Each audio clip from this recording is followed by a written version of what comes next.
tell you, you can put on a pretty good front in front of people. And they can think somewhat of you. They think, well, if there's ever a godly person, there's so-and-so and so-and-so. But they don't know the heart. They don't know the heart. Let thine heart keep my commandments. And then verse 3 repeats it again. Let not mercy and truth forsake thee. Bind them about thy neck. Write them upon the table of thine heart. Keep the heart, for out of it are the issues of life. If just on that alone God were to judge us, we'd all be cast into hell. Because it's not just a matter of keeping the external commandments of the law, but the heart. And we know that the scriptures say that the whole of the law is summed up in two things. Love the Lord thy God with all thine heart, soul, and strength.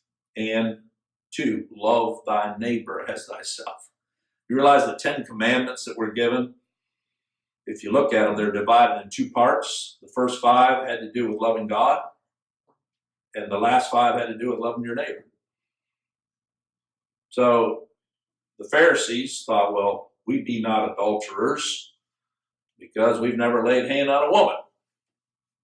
And what did the Lord say? You so much as look at a woman to lust after her in your heart, you have committed adultery. Who has not had a lustful thought? Who has not had a thought that even while smiling and saying to somebody, I love you, yet in the heart, you're thinking, man, I sure could get rid of this person. We just don't get along. Scripture says, love your enemies. That's not just doing good deeds for them, but it's from the heart. So based on this, what I'm reading here, we all stand condemned. And that's really what Paul wrote about, that before God there is none righteous, no, not one. And it's futile for any to think, more than that, it's rebellious for anybody to think that I'm going to come back here and somehow set things straight by my obedience.